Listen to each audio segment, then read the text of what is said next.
Hello and welcome to the agenda. I am Ajay Kaul. In this program today, we will talk about Pakistan Prime Minister Imran Khan winning vote of confidence in Parliament today.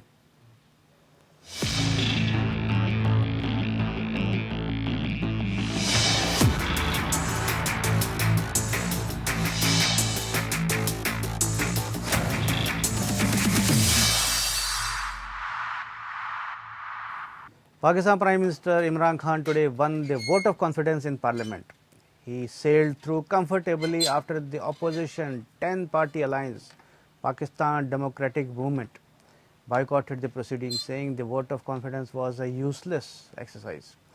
So are Imran Khan's troubles over with this win in Parliament? We will discuss this in the agenda today. To give us assessment from the ground, we are joined by Tamsil Ahmed, who is a political activist in Pakistan. He is joining us from Islamabad. From New Delhi, we have with us retired diplomat Ambassador Skand Tayal. But before we start our conversation, have a look at this small report. Pakistan Prime Minister Imran Khan today pulled off a victory in the vote of confidence in Parliament. His Pakistan Tehreek-e-Insaf party got 178 votes, 6 more than the required number. The National Assembly, the lower house of the Parliament. Significantly, the vote of confidence was held amidst a boycott by the 10-party opposition alliance, Pakistan Democratic Movement, or the PDM has been campaigning for ouster of Imran Khan's government for over 6 months, but it boycotted the proceedings as it was apparently not sure of defeating the government motion. The PDM has been saying that Khan is a selected prime minister, which means that he assumed the top post only because of the all-powerful army. It says that the army and intelligence agencies continue to use all kinds of methods to ensure that Khan continues to be in power. Even today, PDM chief Maulana Fazlur Rahman said the agencies played a role in ensuring Khan's victory, the vote of confidence. He said the personnel of the agencies had knocked at the door of the members of the National Assembly to make sure that they voted for Khan in the vote of confidence, which he described as a gimmick. Khan, who is ruling Pakistan since August 2018, had called for the vote after a shocking defeat of his finance minister Abdul Hafiz Sheikh in the bitterly contested Senate election on Wednesday. Sheikh lost to Yusuf Raza Gilani, former Prime Minister and leader of Pakistan's People's Party. Khan is facing an onslaught from most of the political parties which blame him for failure, especially the economic crisis that the country is facing. Now it needs to be seen what approach the opposition parties adopt against Khan. Bureau Report. Now let's welcome our guests, Ambassador Skand Tayal and Tamsil Ahmed from Islamabad. Welcome to both of you to the program. So I'll first go to Tamsil in Islamabad. Tamsil, as we saw that Imran Khan has won the vote of confidence, I think fairly easily. So was it predictable or expected since PDM decided to boycott the proceedings? Thank you very much for inviting me over here. Well, yes, the defeat Mr. Imran's political party had 2 days back when the opposition actually put up their candidate for the Senate seat that was very important. They had a political defeat at that day, but yes, whatever the numbers he has got today from the Parliament, that was predictable, that was evident. But it is just, in my opinion, it's just a political move from his side because the defeat which he had or his political party had faced 2 days back, he just wanted to cover it up. But isn't it intriguing that PDM, which has launched a campaign for over last 6-7 months to oust Imran Khan, they got an opportunity to corner him in Parliament, but they boycotted the proceedings? No, actually, if you see whatever the PDM is doing since they started this mobilization against the government, they didn't announce this, that they will be coming up with some vote of no confidence against him in the Parliament. If you see their last press conferences, even Mr. Abdullah Bhutto or Mr. Fazlur Rahman, whatever he has said in last 2 days, they are still of the opinion that they will come up with a vote of no confidence, but the timing and when they will bring it, they will decide. So, from their point of view, they are having the opinion that this vote of confidence which Mr. Imran has taken by himself, this don't have any legal standing. it was just a political safe saving for Pakistan Tehreek-e-Insaf. But CDM and their movement is still they're standing on the same point that they will come up with step by step with different things which will politically weaken Imran's government. So are you trying to say that they will now bring no confidence motion after this confidence motion? Up till now, it is not clear from them, but yes, they have on their cards. Whenever they will be politically strong enough to present it, they will come up with it. Definitely, but before that, the PDM they have their eyes on this coming Chairman Senate election, which will be on 12th of the same month. So, in my opinion, PDM is more interested in that game first. After that, they have so many other things. They can topple the government in Punjab by shaking hands with the coalition of Mr. Imran over there in Punjab province. And same they can shake hands with some of the coalition partners of Imran who are currently with him in the center. But maybe in the near future, anything can happen. And if one or two coalition partners, they separate their ways with Imran, there will be no chance for Imran to stand on his post as he's standing today. Okay, we have Ambassador Tayal from Delhi, so I'll ask him how he sees these developments in Pakistan. Ambassador Tayal. See, Prime Minister Imran Khan is under a lot of pressure, both economically and politically. And recently, just a few days back, when in the Senate elections, his Finance Minister Abdul Sheikh lost to former Prime Minister Yusuf Raza Gilani. That is what provoked this vote of confidence. And he has won it. And Pakistan Democratic Movement was perhaps knew that they will lose this, that means Imran Khan will get the vote of confidence, so they chose to walk out. It is a political tactic. But Imran Khan Sahab and Pakistan Tehreek-e-Insaf, they claim the support of about 179 members in the House of 342. But the problems before Pakistan and Pakistan society and Pakistan's economy are immense. 11 parties have come together, the Pakistan Democratic Movement, and they have had rallies in about 6 major cities of Pakistan, and they have got tremendous public support. Even when Pakistan government, Imran Khan government has tried to prevent gathering of people, banning gathering, saying that COVID infection will spread, but people did not care, and lakhs of people gathered. So there is tremendous anger against the mismanagement of the economy by Prime Minister Imran Khan. The economy grew only by about 1% in 2019. Pakistan has a rising population, unemployment is extremely high, poverty is rising, and Imran Khan faces multiple challenges on all fronts. Even on foreign policy side, we have seen that recently some very placatory, very positive statements have come from the Pakistani establishment, because perhaps now Imran Khan and Pakistani establishment is realizing that if they want a bright future for Pakistan, if they want peace and prosperity for their people, then it is important that they mend their relations with India. We have seen some overtures. We have seen some good statement by General Qamar Javed Bajwa that Pakistan extends the hand of peace in all directions.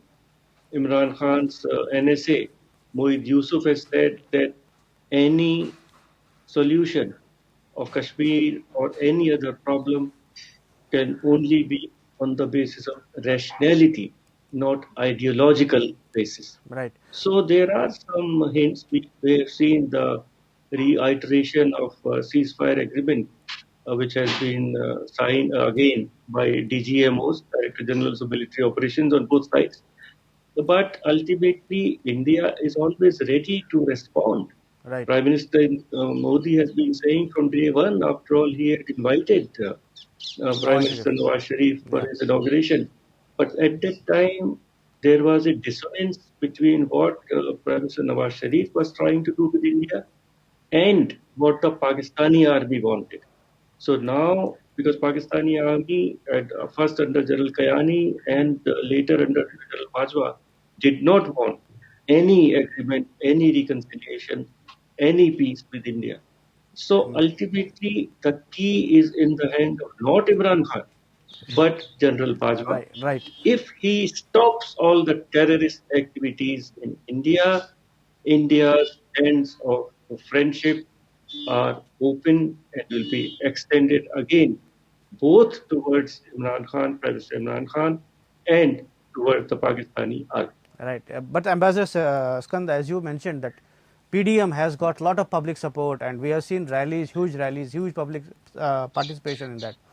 But at the same time, Imran Khan has the support of all powerful army. So, so army dictates, as you mentioned yourself, that it dictates everything. So Imran Khan is in place as long as army wants, isn't it?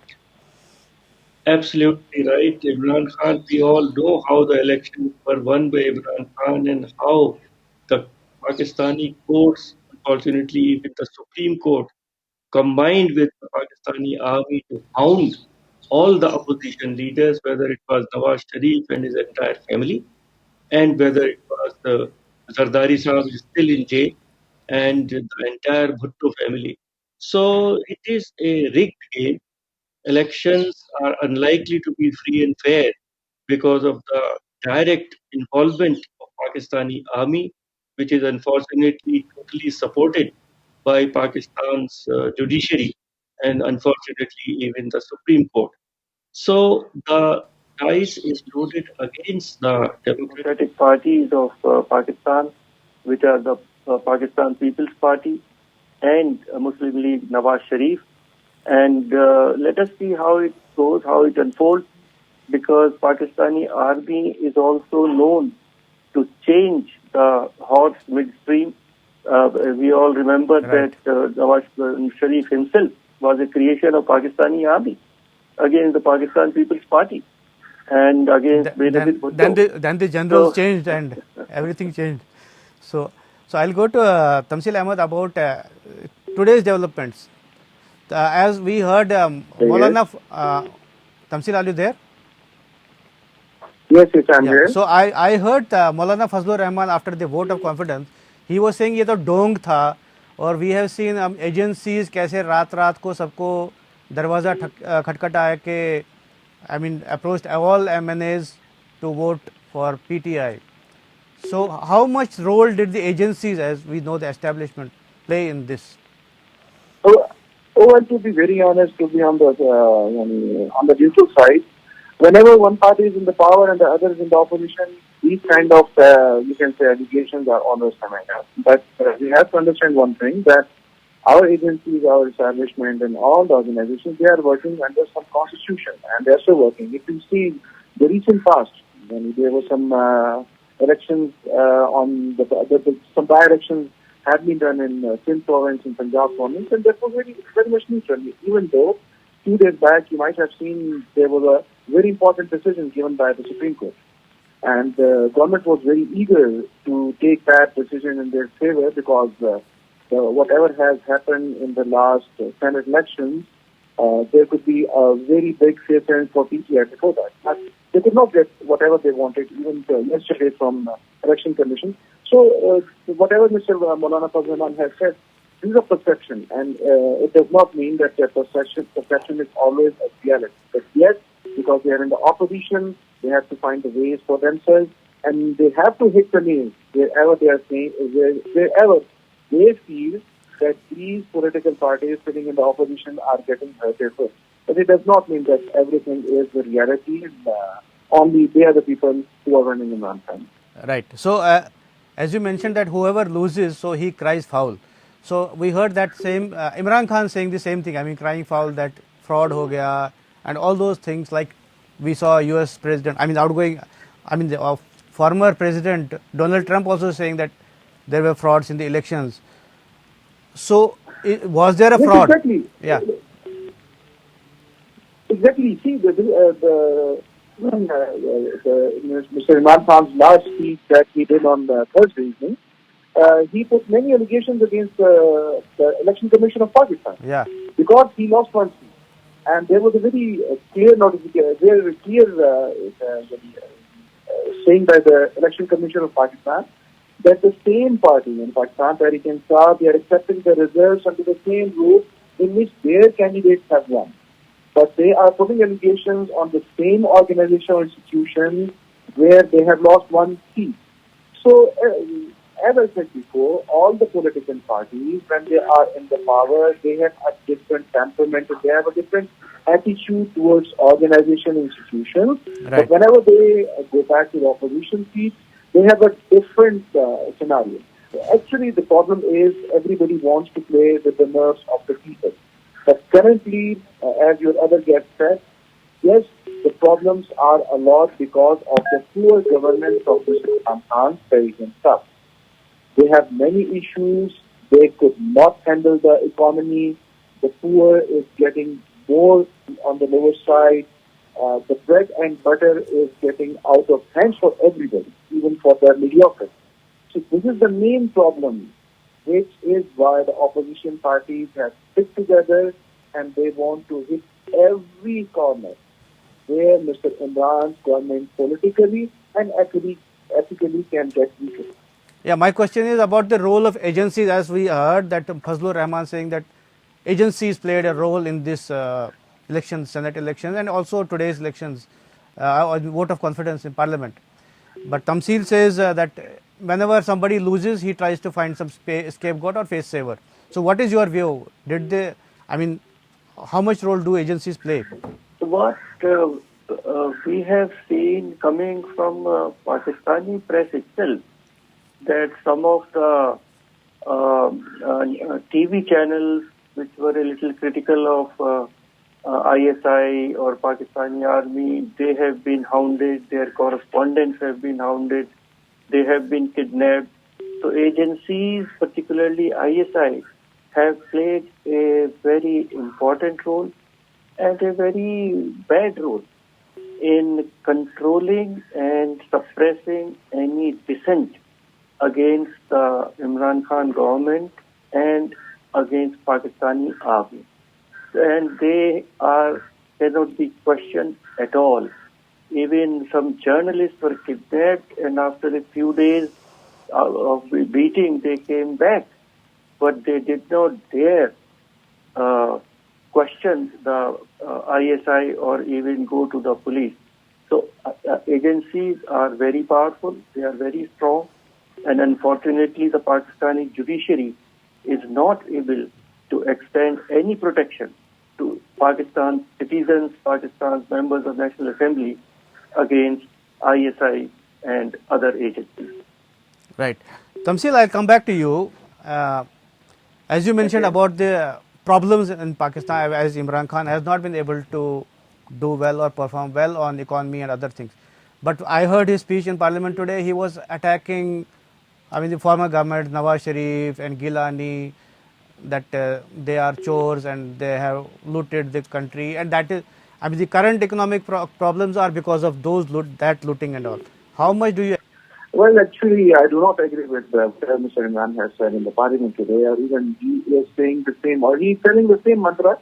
Actually, since 2011, when he got picked in the Pakistani political scene, before that he was not that much relevant, but after 2011, he got relevancy because he touched the nerves of the people and he portrayed many self-oriented stories of corruption and other things and allegations day and night against his political rivals, whether it was Mr. Asif Ali Zardari, the ex-president of Pakistan, whether it was against Mr. Nawaz Sharif.